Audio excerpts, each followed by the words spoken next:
આપ સર્વોને હેતપૂર્વક જય શ્રી સ્વામિનારાયણ। આજની સત્સંગ કથા વાર્તા નિજ મંદિર સાવરકુંડલા।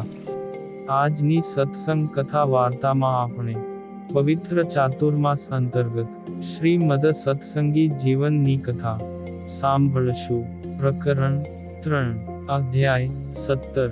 સુવ્રત મુનિ કહે છે કે, હે રાજન, સર્વે સંતો શ્રી હરિનું ભાવથી ચંદન, અક્ષત, પુષ્પને તુલસી દલથી પૂજન કરીને એક પછી એક સ્તુતિ કરવા લાગ્યા। હે પ્રભુ, તમે સર્વે અવતારના અવતારી નારાયણ છો। આથી પૂર્વેના મત્સ્ય, કૂર્મ, વરાહ, કપિલ, હરિ, વાસુદેવ, પૃથુ, દત્તાત્રેય, હંસ, નૃસિંહ, ઋષભ, વામન, પરશુરામ, યજ્ઞનારાયણ, રામ, સનકાદિક, હયગ્રીવ, નારદ, રાજરાજ, વ્યાસ, કૃષ્ણ, બુદ્ધ, નરનારાયણ અને ધન્વંતરી આદિક અવતારોને ધરનારા એવા હે નારાયણ, હું તમને તન, મન ને વાણીથી નમસ્કાર કરું છું। હે સર્વાંતર્યામી, તમારા દિવ્ય વિગ્રહમાં મારું મન સદૈવ સ્થિર રહો। તમારું દિવ્ય સ્વરૂપ પુષ્પના તોરાઓની પંક્તિથી શોભતા લલાટમાં કેસર ચંદનના તિલકને ધારણ કરે છે। તે કલિયુગમાં તારનારું છે। કમળના પત્ર સમાન દીર્ઘ તેમજ ચંચળ નેત્રોમાંથી વરસતી કૃપા દ્રષ્ટિથી સમસ્ત જીવ સમુદાયને સંસારના બંધનમાંથી મુક્ત કરે છે। લાલ વસ્ત્રથી બાંધેલા, કટી પર ધારેલા, હસ્તથી શોભતા, મંદમંદ હાસ્યયુક્ત સુગંધથી મનોહર કુસુમની માળાઓ ધારણ કરેલ છે।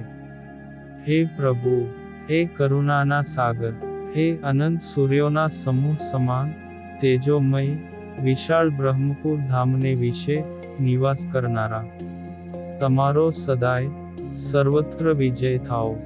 હે સ્વામીન, હે નારાયણ, હે અનુપમ મૂર્તિ, હે પોતાના ભક્તજનોને મહાઆનંદ આપનારા, હે મનુષ્યોને સુખી કરવા માટે માનવ વિગ્રહને ધારણ કરનારા, તમારું આ મનોહર સ્વરૂપ મારી દ્રષ્ટિ આગળ નિરંતર નિવાસ કરીને રહો।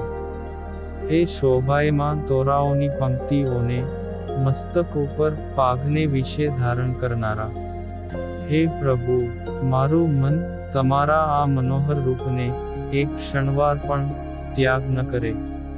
સમસ્ત લોકનો અનાદર કરીને હું શિર સાટે એક તમને વરેલ છું। કોઈ મારા મસ્તકનો નાશ કરે તે મંજૂર છે, પણ તમારો વિયોગ મને જરાય મંજૂર નથી। કદાચ મસ્તક જાય તોય હું તમને નહીં છોડું। હે ભગવાન, સર્વ ભક્તજનોએ સુગંધીમાન ચંદનથી તમારા સર્વ અંગમાં લેપન કરી પૂજન કર્યું છે। અનેક પ્રકારના નવીન વસ્ત્રો ધારણ કરવાથી જે અતિશય મનોહર લાગે છે, સુંદર રત્નજડિત આભૂષણો ધારણ કરવાથી શોભો છો, એવા આપના આ દિવ્ય સ્વરૂપને મારા હૃદયમાં સદૈવ ધારણ કરું છું। હે શ્રીહરિ, આપના કમળ સમાન કોમળ, સદાય ધ્યાનપરાયણ, પોતાના ભક્તોના હૃદયમાં રહેલા અજ્ઞાનરૂપી અંધકારને હરણ કરવાના સ્વભાવવાળા વજ્ર, કમળ અને ઉર્ધ્વરેખા આદિક 16 ચિહ્નોથી અંકિત એવા આપના બંને ચરણ કમળમાં મારા બંને નેત્રો ભ્રમરનો ભાવ ધારણ કરીને સદાય મગ્ન રહે। હે હરિ, કોઈ પણ માનવ કેવળ તમારી કથાનું શ્રવણ કરે તો પણ તેને જન્મ મરણરૂપ સંસારના ચક્રમાં ભમવું પડતું નથી, તો પછી સાક્ષાત આપનું દર્શન કરનાર માનવને સંસારના ચક્રમાં ભમવાનું ક્યાંથી હોય। આવા મહિમાથી આપનું હું સદાય ભજન કરું છું। હે પ્રભુ, તમે પ્રકૃતિ નામે મૂળ માયાના અતિશય ગાઢ અંધકારથી પર પોતાના અક્ષરધામને વિશે રહેલા તેમજ સ્વરૂપ, સ્વભાવ, ગુણ, વિભૂતિ અને ઐશ્વર્ય આદિક અનંત સદ્ગુણે યુક્ત અક્ષર બ્રહ્મ, તેનાથી પણ પર વિરાજતા એવા સ્વયં શ્રી વાસુદેવ છો. અતિશય તેજોમય દિવ્ય શરીરધારી અસંખ્ય અક્ષર મુક્તો તમારા ચરણ કમળનું સદાય સેવન કરે છે. એવા તમે અત્યારે આ પૃથ્વીના જીવો ઉપર કૃપા કરીને દિવ્ય માનવ રૂપ ધારણ કરી શ્રી નારાયણ મુનિ નામે પ્રસિદ્ધિ પામ્યા છો.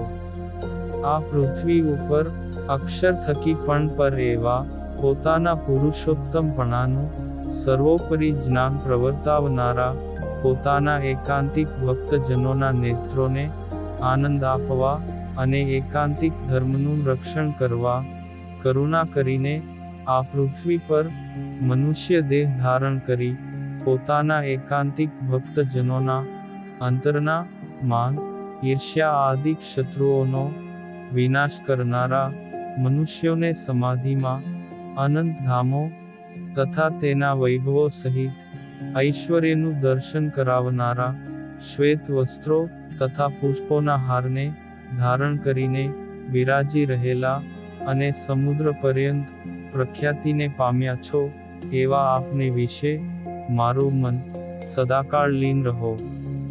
હે સ્વામીન, જાગ્રત, સ્વપ્ન અને સુષુપ્તિ આ ત્રણ અવસ્થાવાળા શરીરમાં રહેલા જીવના તમે સાક્ષી છો. તેથી જીવ થકી પણ તમે પર છો, તેમજ માયા આદિક જે શક્તિઓ તેના પણ તમે નિયંતા છો અને તેનાથી પણ તમે પર છો. વળી વિરાટ દેહના અભિમાની વૈરાજ પુરુષ, સૂત્રાત્મા દેહના અભિમાની હિરણ્ય ગર્ભ પુરુષ અને અવ્યાકૃત દેહના અભિમાની ઈશ્વર પુરુષ, આ ત્રણેના પણ તમે ઈશ્વર છો. સર્વ થકી પર એવા તમે અક્ષરધામમાં સદાય રમણીય લીલા વિસ્તારીને વિરાજી રહ્યા છો, છતાં પણ અનંત જીવો ઉપર કૃપા કરીને મનુષ્યાકૃતિ ધરીને સાક્ષાત શ્રી પુરુષોત્તમ નારાયણ સ્વરૂપે મારી સન્મુખ વિરાજી રહેલા તમારે વિશે મારું મન સદાય તલ્લીન રહો.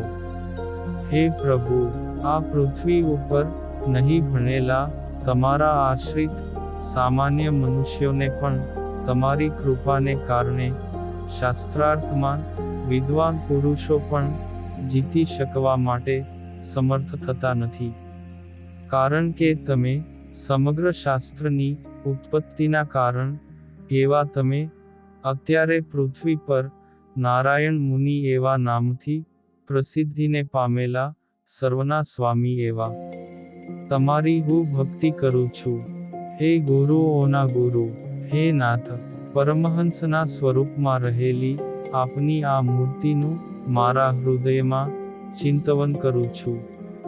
મારી બુદ્ધિ તમારા સિવાય અન્ય આપત્તિરૂપ માયિક પદાર્થોમાં આસક્ત ન થાઓ, પરંતુ સદાય એક તમારે વિશે જ આસક્ત થઈ રહો. હે હરિ, તમે શોકરૂપી મહાસાગરમાં બહુ પ્રકારે પીડાતા જન સમુદાયને સુખી કરવા માટે પરમ કૃપા વડે આ પૃથ્વી પર મનુષ્ય શરીર ધારણ કર્યું છે. અનંત કોટી બ્રહ્માંડોની ઉત્પત્તિ, સ્થિતિ ને વિનાશના કારણભૂત તેમજ સકલ આત્માઓના અંતર્યામી આત્મા એવા તમને હું મારા હૃદયમાં ધારણ કરું છું. હે પ્રભુ, તમે સંસારના સમગ્ર દુઃખોનો વિનાશ કરો છો. જ્ઞાનનો ઉપદેશ આપીને પોતાના ભક્તજનોના અંતરને ધોઈને સાફ કરો છો.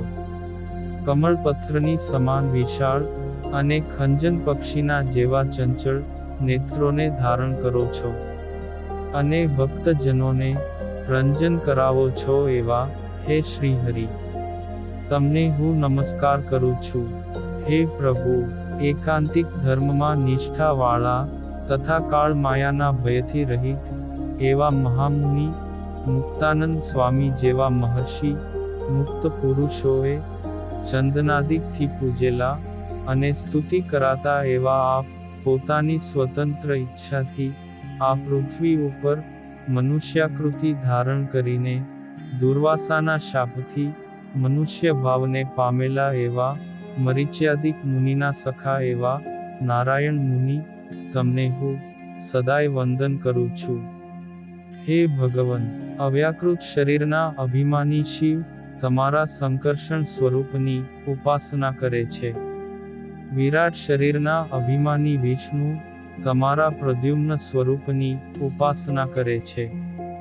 સૂત્રાત્મા શરીરના અભિમાની બ્રહ્મા તમારા અનિરુદ્ધ સ્વરૂપની ઉપાસના કરે છે.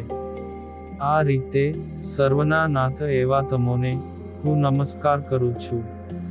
હે શરણાગત રક્ષક, કામદેવના બાણથી દુઃખી હૃદયવાળા, સર્વે ઇન્દ્રિયોનું પોષણ કરવામાં આસક્ત અને તિલક, માળા આદિક ચિહ્નો ધારણ કરીને મનુષ્યોની આગળ વિષ્ણુ ભક્તપણાનો ખોટો દંભ કરતા મિથ્યા ગુરુઓ તમારા એક આત્મા રામ મુનિઓએ જ સેવવા યોગ્ય માર્ગને સમજી શકતા નથી. અને તમે તો આ જગતમાં મુમુક્ષુઓને શોધીને તેમનું હિત કરવા જ પ્રગટ થયા છો.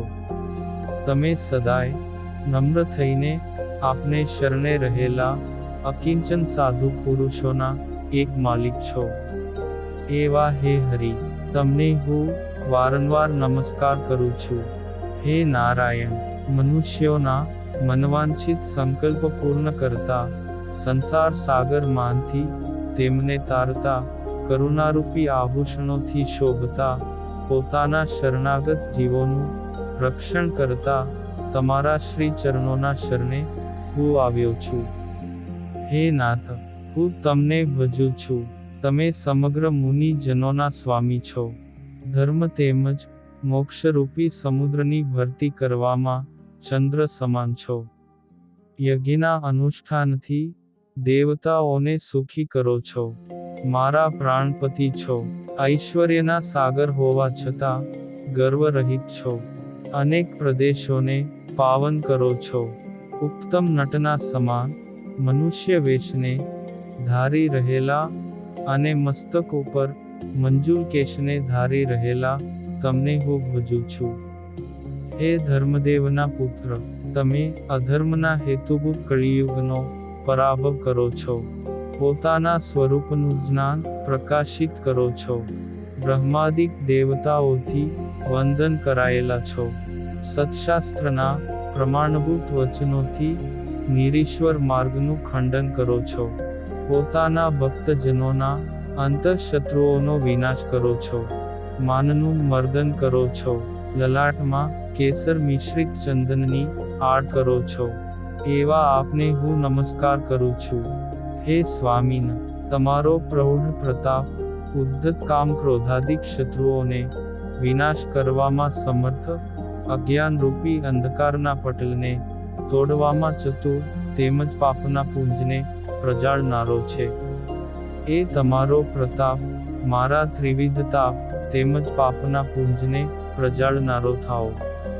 હે પ્રભુ, આ ધરતી ઉપર શ્રી વાસુદેવ ભગવાન તમે અમારું સર્વદા મંગળ કરો. તમે પૃથ્વીનું ક્ષેમ કરો છો. ક્ષમાના સિંધુ છો. શુદ્ર કૌલ મતનું ખંડન કરો છો. ઇન્દ્રિયોના ક્ષોભથી રહિત છો. તેથી જ અમીમય દ્રષ્ટિથી આત્મપ્રિય ભક્ત સમુદાયને નિહાળો છો. હે પ્રભુ, આપની કૃપાથી અષ્ટાંગ યોગના અભ્યાસ વિના મનુષ્યોને 3 અવસ્થાથી પર સમાધિ દશા પ્રાપ્ત થાય એવા તમારું હું ભજન કરું છું. હે પ્રભુ, હું તમારું ભજન સ્મરણ કરું છું. તમે સુંદર પુષ્પની માળા ધારણ કરો છો. પાપ તેમજ તાપના પુંજને વિનાશ કરો છો. લલાટમાન કેસર ચંદનનું સુંદર તિલક ધારણ કરો છો. ભક્તજનોના સમૂહનું રક્ષણ કરો છો. પોતાના ભક્તજનોની જન્મ મૃત્યુરૂપ જાળને વેદો છો. કાળ માયાને પણ ભય ઉપજાવો છો. તેમજ પરમહંસોને સુખ આપો છો. હે નારાયણ મુનિ, તમે તમારા ભક્તજનો